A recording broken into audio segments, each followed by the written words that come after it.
rascal Sahaji and Mayavadi came to town, and nobody knew that he was a rascal, Sahaji and Mayavadi. They just thought he was a great speaker of the Bhagavatam.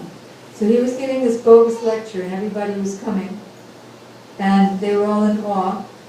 And he went also. And then this disciple raised his hand and said, "Could I speak something?" And most everybody said, "Oh, he looks so straggly, what can he say?"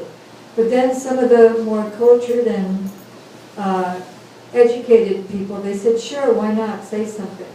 So then he spoke so beautifully what he learned from his Gurudev in the scriptures. And then they realized that he's not an ordinary person. So they went back to Ramanuja, the people, and they said, "Why did you do this to this disciple? He's so qualified." Then he knew the operation was successful, and then that disciple became a great preacher. Another example that Gurudev gave in this lecture is Upamanyu. Do you all know the story of Upamanyu? Hands for no? Okay. So Srila Gurudev often tells this story when he's speaking Guru Tattva, the importance of surrender to the bona fide Guru. Upamanyu was the servant of his Gurudev who sent him out every day to take care of his cows. And Upamanyu was very stout and strong. So one day his Gurudev asked him, "Upamanyu, you're so fatty and strong. What are you eating?" So Upamanyu said, "Well, after the cows feed their calves, whatever the remainder is, I drink that." So his Gurudev said, "Upamanyu, did I give you permission to drink that milk? These are my cows, my cows, not your cows. Don't drink that milk." So he told him what not to drink, but he didn't tell him what to drink or eat. So then, after a few days, he noticed that Upamanyu was still coming back from tending his cows, still very stout and strong. So he said, "Upamanyu, you still look pretty fatty. What are you eating?" He said, "Well, I'm following your instructions.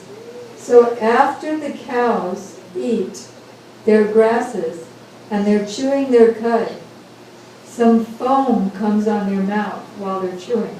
So I just take that foam and I drink that." So his spiritual master said, "Upamanyu, I have not given you permission to take the foam from my cows' mouths. Don't do that." He still didn't tell him what he could eat. So then a few days later, Upamanyu did not come back. So then the spiritual master went out looking for him. "Upamanyu, where are you? Where are you?" And then he heard a faint voice. Upamanyu called out, "Oh, Gurudev, I'm here in the well." "You're in the well?" So he found Upamanyu in the well, pulled him out, and he said, "Upamanyu, what happened?" He said, "Well, I didn't know what to eat, and I was really hungry, so I saw these leaves on a tree, and there was some white sap coming from the leaves, so I ate that, and I didn't know that it was actually poison, so it made me blind, and then I fell into a well." So then the spiritual master was so pleased that he was trying sincerely to follow his instructions that he said, "Here are your eyes back, and here are your eyes back, and not only that, I'm putting all the realization of Brahma Gyan in your heart." And that happened just at that moment. Then Ramanuja Acharya also had a husband and wife, very poor. Do you all know the story? Anybody know the story? So this is a very exciting story, and Gurudev was in tears when he was telling this story in Badger at a home program at Gopanandani's didi's house. You were there, you should probably, weren't you? That's a light year. Long. So what happened? So It's online though. right, of course, on Pure Bhakti TV. So Ramanujacharya was coming into his city with all of his followers, And he told one of his disciples to go to this rich disciple's house and tell him that they were coming. So the representative told the rich devotee, knocked on the door, told him, and then he said, so excited. He ran inside and he never came out. He was so excited that he forgot to tell the representative that, okay, it's great, come over. So then the representative went back and told Ramanujacharya, he didn't come out and say anything to me. So he said, okay, forget that. Go to this poor devotee's house. So the poor devotee was so poor that he only had one cloth, which he shared with his wife, which he took out when he went out working or begging, whatever he did, to earn his livelihood. And so she was there without any cloth, maybe just a little thin, little nothing cloth. So then he said, came back, yes, please come. It was arranged for this day. So then Ramanujacharya came when the husband wasn't there, but only the wife was there. So he knocked on the door. She wouldn't open the door too much. He immediately understood everything because he was omniscient. And so he passed his chadar through the door. And she put that on, let them in. And then she realized they had come for prasadam, but they didn't have anything in the house. So she said, you please take rest, and I'll get everything ready for you. So she remembered that there was one very lusty store owner where she used to shop, who always would proposition her, and she would always tell him to leave her alone. But she thought, what is the use of this body anyway, and my chastity, if I can't use it to serve my Gurudev?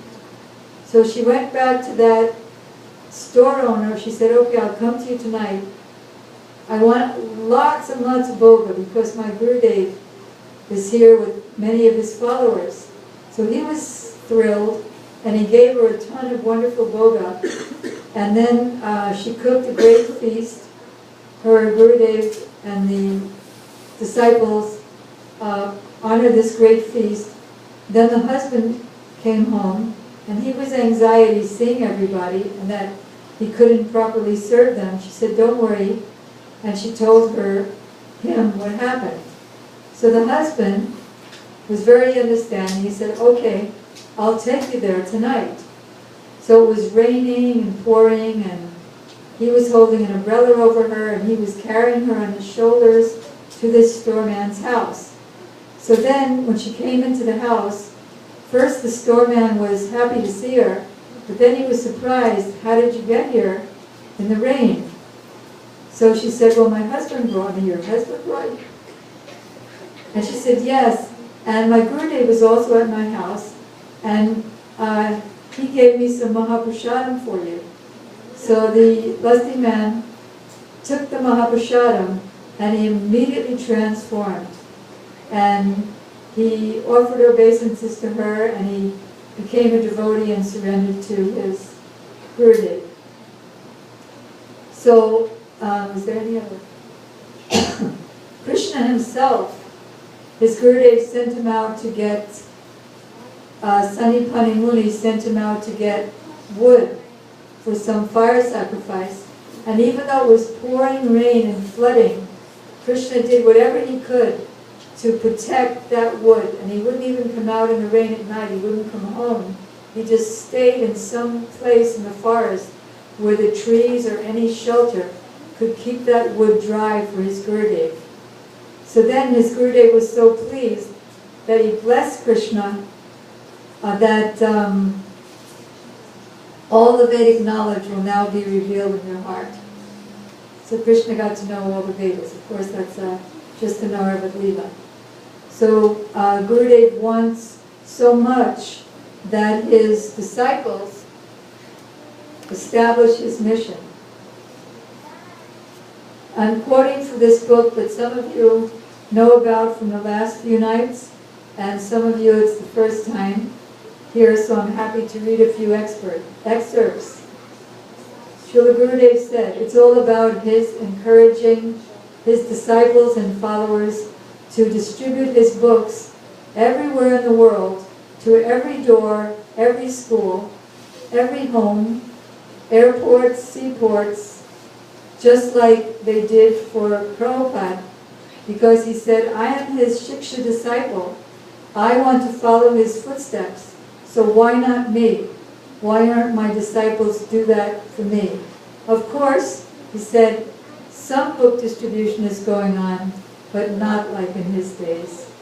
I think that my disciples are not so qualified like his.